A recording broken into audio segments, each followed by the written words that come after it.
Hi everyone. তো আজ বিকেল থেকে আমি কি করলাম চলো তোমাদের সাথে শেয়ার করি। ফার্স্টেই চা খেয়ে আমি মা রয়ন মিলে গেলাম শ্রীনিকেতন। দিনটা ছিল 14ই এপ্রিল, মানে পরের দিনই পয়লা বৈশাখ। বাবা বলেছিল মা আর আমার দুজনের জন্য একটা করে শাড়ি কিনে আনতে।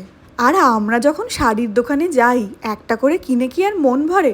আমাদের কি দোষ বলো, শাড়িগুলো দেখতে এতটাই সুন্দর ছিল। ইদানিং আবার আমার জামদানি এত ভালো লাগছে, এক একটা এক এক রকমের ছিল। তো আমাদের জন্য নিলাম, তার সাথে উত্তরপাড়ায় মাকে দেবো বলেও একখানা শাড়ি কিনেছি। ওটা নিয়ে একটু কনফিউশনে ছিলাম, আসলে পিঙ্কটা একটু বেশিই ব্রাইট লাগছিল, তাই অন্যটাই নিলাম মায়ের জন্য।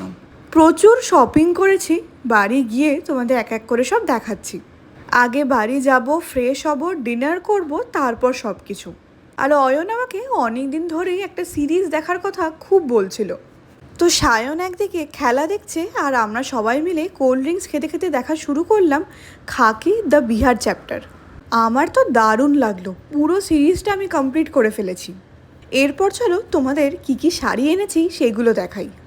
বেশ কয়েকটা এক কালারের শাড়ি কিনেছি। আসলে এক কালারের শাড়ির সাথে অন্য কালারের ব্লাউজ দিয়ে পরতে বেশ ভালো লাগে।